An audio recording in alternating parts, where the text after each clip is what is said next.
Hello friends, स्वागत है आपका मेरे YouTube channel online chemistry classes में। आज हम लोग देखेंगे इनऑर्गेनिक केमिस्ट्री के बीएससी फाइनल ईयर के इनऑर्गेनिक केमिस्ट्री के मोस्ट इंपॉर्टेंट क्वेश्चन की पार्ट नंबर 17 में। जी हाँ, पार्ट नंबर 17 में आज हम लोग देखेंगे और बहुत ही इंपॉर्टेंट क्वेश्चन और बहुत ही छोटा सा और बहुत ही आसान सा मैं आपको गारंटी देता हूँ कि मैं अभी के अभी आपको ये क्वेश्चन बिल्कुल जुबान पे आपके आ जाएगा। मैं रटवा दूंगा अभी के अभी, एकदम बिल्कुल याद हो जाएगा और समझ में भी बिल्कुल आ जाएगा। समझ में आएगा तभी आपको याद होगा, जैसी बात है। तो अभी के भी आपको एक क्वेश्चन बिल्कुल आ जाएगा और आज के बाद जब भी क्वेश्चन एग्जाम में आएगा या कभी भी आपका टेस्ट लिया जाएगा तो आप लोगों को बिल्कुल एक क्वेश्चन याद रहेगा, ये मेरी पूरी गारंटी है। तो चलिए देखते हैं वो क्वेश्चन कौन सा है और कितना इम्पोर्टेंट है, कितनी बार पूछा गया है और आने की प्रोबेबिलिटी इसकी क्या है। तो क्वेश्चन ये है कि how does the thermodynamic stability of complexes differ from its kinetic stability. पूछा गया है कि किस तरीके से, दो तरह की स्टेबिलिटी के बारे में पूछा गया है। एक आपकी थर्मोडायनेमिक स्टेबिलिटी और दूसरा पूछा गया काइनेटिक स्टेबिलिटी। पूछा गया अगर कोई आपके पास केमिकल रिएक्शन हो रहा है या कोई भी आपके पास सब्सटेंस है तो उसकी थर्मोडायनेमिक स्टेबिलिटी किस तरह से डिफ़र करती है काइनेटिक स्टेबिलिटी से। यानी कि किसी एक ही सब्सटेंस या किसी एक ही रिएक्शन की थर्मोडायनेमिक स्टेबिलिटी और काइनेटिक स्टेबिलिटी से आप क्या समझते हैं, दोनों में क्या डिफरेंस है, दोनों में क्या अंतर है, इसको समझाने के लिए आपसे बोला गया है। ठीक है, क्वेश्चन आपको समझ में आ गया होगा। और क्वेश्चन देखिए कितना ज़्यादा इंपॉर्टेंट है कि 2013 के ए वाले सेक्शन में, 16 के ए वाले सेक्शन में, 17 के ही देखिए बी वाले सेक्शन में और 18 के ए वाले सेक्शन में पूछ लिया गया है। यानी देखिए लगातार क्वेश्चंस कभी पूछे गए हैं, 16, 17 और 18 में लगातार क्वेश्चन पूछा गया है, बीच में बस 14 को छोड़ा गया। ठीक है, और 19 में क्वेश्चन ये नहीं आया हुआ है, लेकिन 20 में आने का चांस बिल्कुल इसका पूरा है। ठीक है, चलिए इसका आंसर देखने से पहले मैं आपको थोड़ी सी चीज़ें ब्रीफ करना चाहता हूँ। ये कि आप लोग तुरंत पहले डिस्क्रिप्शन बॉक्स में चले जाइए, वहाँ पर जाने के बाद मैंने पीडीएफ लिंक इसका दिया हुआ है, तो पीडीएफ आप लोग वहाँ से डाउनलोड कर लीजिए। और वीडियो को आप लोग प्लीज़ रोक करके नोट मत किया करिए। आप लोग पीडीएफ लिंक दिया हुआ हूँ मैं, तो वहाँ से आप लोग पीडीएफ डाउनलोड करके उसको प्रिंट करवा लीजिए। ठीक है, तो प्रिंट करवा लेंगे आपको तो लिखना नहीं पड़ेगा। आप लोग वीडियो पहले पूरा का पूरा देख लीजिए, एक बार समझ लीजिए और लिखने की चिंता मत करिए। आप लोग पीडीएफ वहाँ से जा करके डाउनलोड कर लीजिए। दूसरी बात, टेलीग्राम लिंक मैंने और व्हाट्सएप लिंक मैंने दिया हुआ है वहाँ पर डिस्क्रिप्शन बॉक्स में, उसमें भी जा करके आप लोग ज्वाइन हो सकते हैं। तो वहाँ पर आपको प्रीवियस ईयर पेपर्स हो गए और जो भी इंपॉर्टेंट चीज़ें हैं, प्रीवियस ईयर पेपर हो गया, प्रैक्टिस सेट हो गया, जो भी चीज़ें वहाँ पर हैं और वीडियोज़ हो गए, बीएससी फाइनल ईयर की सारी चीज़ें आपको डायरेक्ट वहाँ पर उस ग्रुप में मिल जाया करेंगे। ठीक है, चलिए अब देखते हैं इसका आंसर क्या होगा। सबसे पहले काइनेटिक स्टेबिलिटी को लेते हैं कि काइनेटिक स्टेबिलिटी क्या होगी। क्वेश्चन एक बार मैं फिर से आपको दोहरा देता हूँ। क्वेश्चन ये पूछा गया कि थर्मोडायनेमिक स्टेबिलिटी काइनेटिक स्टेबिलिटी से किस तरह डिफर करती है। ठीक है, चलिए बात है काइनेटिक स्टेबिलिटी। तो काइनेटिक मीन्स आप लोग जनरली जानते होंगे, काइनेटिक मीन्स होता है मोशन, यानी कि गति होता है। आप लोगों ने पढ़ा होगा 9th 10th में काइनेटिक एनर्जी पढ़ा होगा, यानी कि गतिज ऊर्जा, जिसको हिंदी में कहते थे हम लोग गतिज ऊर्जा, यानी काइनेटिक एनर्जी। तो बस काइनेटिक्स का यहाँ पे भी मतलब समझिए कि काइनेटिक स्टेबिलिटी का मतलब है कि यहाँ पर मोशन की थोड़ी सी बात करी जा रही है, यानी कि गति की बात करी जा रही है। कैसे, यहाँ पर मैं समझाने की कोशिश करता हूँ। Kinetic stability basically occurs when the reactions react slowly. हमने आपसे पहले ही कहा कि ये थोड़ा सा मोशन पर डिपेंड करेगी। ये बोला जा रहा है कि काइनेटिक स्टेबिलिटी की बात की जा रही है। अब स्टेबिलिटी को भी मैं आपको बहुत अच्छे तरीके से समझाऊंगा। काइनेटिक स्टेबिलिटी कब अकर होता है, अकर मीन्स कब आता है किसी भी रिएक्शन में या किसी सब्सटेंस में, कब काइनेटिक स्टेबिलिटी आती है, तो तब आती है जब वो रिएक्टेंट लिखा है, जब रिएक्टेंट्स रिएक्ट स्लोली, यानी कि रिएक्शन बहुत ही धीरे धीरे चल रहा हो, या फिर उसी को आप लोग बोल सकते हैं कि रिएक्टेंट जो उसमें यूज हुआ है वो बहुत ही धीरे धीरे रिएक्ट कर रहा हो। रिएक्ट स्लोली लिखा गया, ठीक है, बहुत ही धीरे धीरे रिएक्ट कर रहा हो। पहले मैंने आपको बताया यहाँ पे काइनेटिक मीन्स उसके मोशन से थोड़ा सा डिपेंड करेगा। और स्टेबिलिटी का मतलब होता है बिल्कुल अस्थाई हो जाना। अस्थाई हो जाना मीन्स बिल्कुल कुछ करना ना पड़े। स्टेबिलिटी का मतलब होता है बिल्कुल एकदम अस्थाई हो जाना, कोई उसमें चेंजेस ना आए, ना ही मतलब कोई इसमें प्रॉब्लम ना आए, एकदम बिल्कुल अस्थाई हो जाना। और अगर देखिए आप ही लोग सोचिए कि अगर कोई भी चीज़ बहुत तेज़ी से चले तो उसकी स्टेबिलिटी ज़्यादा होगी, उसका स्थायित्व तो ज़्यादा होगा। कि कोई भी चीज़ अगर रुकी हुई है या फिर बहुत ही स्लो है तो वो बहुत ज़्यादा अस्थायी होगा। जैसे बाइक की अगर मैं आपको समझाने की कोशिश करूँ स्टेबिलिटी को, जैसे बाइक की अगर हम लोग बात करें, बाइक अगर आप 90 प्लस में अगर चलाते हैं, 90 किलोमीटर पर आवर प्लस में अगर आप लोग चलाते हैं 90 की स्पीड से भी ऊपर, तो ये बताइए उसकी स्टेबिलिटी बहुत ज़्यादा होगी, स्थायित्व तो बहुत ज़्यादा होगा, या दुर्घटना होने का चांस उसमें कम होगा। कि या अगर आप 20 से भी कम में चलाते हैं या 20 पे अगर चलाते हैं तो उसकी स्टेबिलिटी ज़्यादा होगी। तो जायज़ सी बात है जो 20 में चलेगा, बहुत ही स्लो चलेगा, उसकी स्टेबिलिटी ज़्यादा होगी, यानी कि उसके लड़ने का, एक्सीडेंट होने का चांस बहुत ही कम रहेगा। और जो जितनी तेज़ी से चलाएगा उसकी स्टेबिलिटी उतनी ही कम रहेगी, किसी भी पल में उसका एक्सीडेंट हो सकता है। सेम प्रोसेस यहाँ पर है। तो कोई भी रिएक्शन जितना स्लो चलेगा, कोई भी रिएक्शन जितना स्लो चलेगा तो उसकी स्टेबिलिटी उतनी ही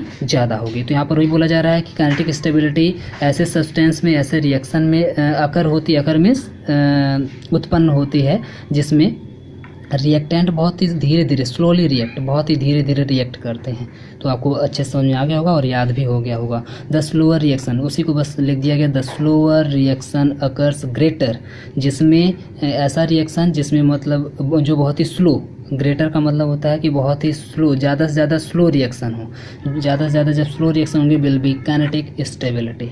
ठीक, ऐसे रिएक्शंस जो बहुत ही स्लो चलते हैं उनकी स्टेबिलिटी, उनकी काइनेटिक स्टेबिलिटी बहुत ज़्यादा होती है, काइनेटिक स्टेबिलिटी। अब आते हैं थर्मोडायनेमिक स्टेबिलिटी पे। तो काइनेटिक मीन्स आप लोग समझ गए कि वहाँ पर बात हो रही थी मोशन की, यानी कि रिएक्शन के मोशन की। तो रिएक्शन जितना ही स्लो होगा, रिएक्शन जितना ही स्लो होगा उसकी काइनेटिक स्टेबिलिटी उतनी ही ज़्यादा होगी, रिएक्शन जितना तेज़ी से होगा उसकी काइनेटिक स्टेबिलिटी उतनी ही कम होगी। अब आते हैं यहाँ पर थर्मोडायनेमिक स्टेबिलिटी। थर्मोडायनेमिक से आप लोग समझ रहे होंगे, बिल्कुल सीधी सी बात है, टेम्परेचर से। थर्मोडायनेमिक मीन्स होता है टेम्परेचर या हीट, या फिर आप लोग बोल सकते हैं एनर्जी। दूसरे शब्दों में आप लोग बोल सकते हैं थर्मोडायनेमिक मीन्स यहाँ पर एनर्जी की बात थोड़ी सी की जाएगी। अब यहाँ पर देखिए, इसको भी पहले मैं आपको समझा दूँ कि थर्मोडायनेमिक्स जनरली अभी मैंने बोला कि आप लोग एनर्जी समझिए, थर्मोडायनेमिक मीन्स अभी आप लोग एनर्जी समझिए, और स्टेबिलिटी हमको लानी। स्टेबिलिटी मीन्स बिल्कुल उसका स्थायित्व, जैसे अभी मैंने आपको बाइक का एक एग्जाम्पल लेकर के समझाया उसी तरीके से।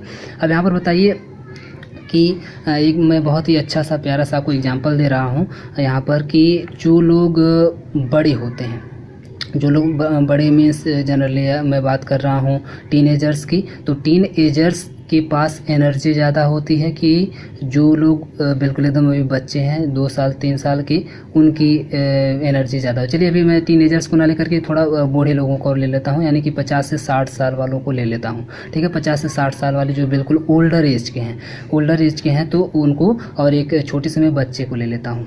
ठीक है, 5 से 6 साल के बच्चे को ले लेता हूँ। तो ये बताइए दोनों में एनर्जी किसकी ज़्यादा होगी?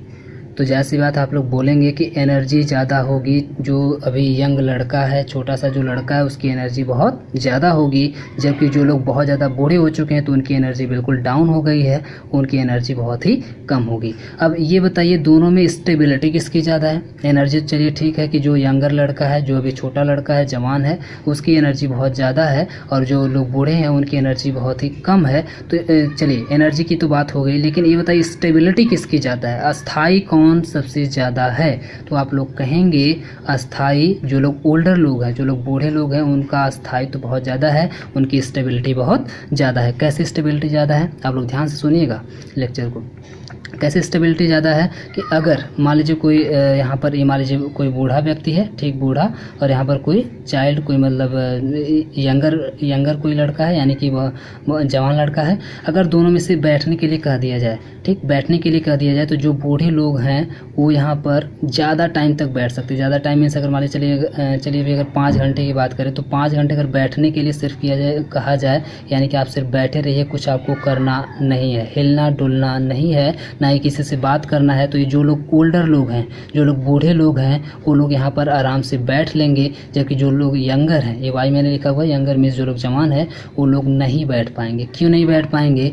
क्योंकि उनके पास एनर्जी ज़्यादा है, वो कुछ देर तक बैठेंगे, फिर उनको वो मतलब बैठ ही नहीं पाएंगे और उठ करके कहीं कुछ करने लग जाएंगे, कहीं कुछ करने लग जाएंगे, कहीं बोलने लग जाएंगे, मतलब कुछ न कुछ करने लग जाएंगे। जैसे आप एक छोटे से बच्चे को ले लीजिए, उसकी एनर्जी बहुत ज़्यादा होती है, वो एक जगह अगर आप उसको बैठा दीजिए तो बैठ ही नहीं सकता, वो उठ करके कहीं ना कहीं खेलने लग जाएगा, कहीं कुछ करने लग जाएगा, कुछ ना कुछ वो करने लग जाएगा, क्योंकि उसकी एनर्जी बहुत ज़्यादा है। कहने का सेंस क्या है कि जिसकी एनर्जी जितनी ज़्यादा होगी वो उतना ही कम स्टेबल होगा, स्टेबल कम होगा, यानी कि वो ज़्यादा देर तक बैठ नहीं पा रहा है। तो जिसकी एनर्जी जितनी ज़्यादा होगी वो उसकी स्टेबिलिटी उतनी ही कम होगी, लेस होगी, और जिसकी एनर्जी जितनी कम है उसकी स्टेबिलिटी उतनी ही ज़्यादा है। आप लोग देख रहे हैं कि एनर्जी कम मीन्स स्टेबिलिटी ज़्यादा, और एनर्जी ज़्यादा मीन्स स्टेबिलिटी कम, दोनों एक दूसरे के रेसिप्रोकल, एक दूसरे के उल्टा हैं, अपोजिट हैं। ठीक है, अब आते हैं हम लोग यहाँ पर। तो थर्मोडायनेमिक स्टेबिलिटी में अभी हम लोग बात करेंगे। यहाँ तो मैं बस आपको एक एग्जाम्पल लेकर के समझाने की कोशिश कर रहा था,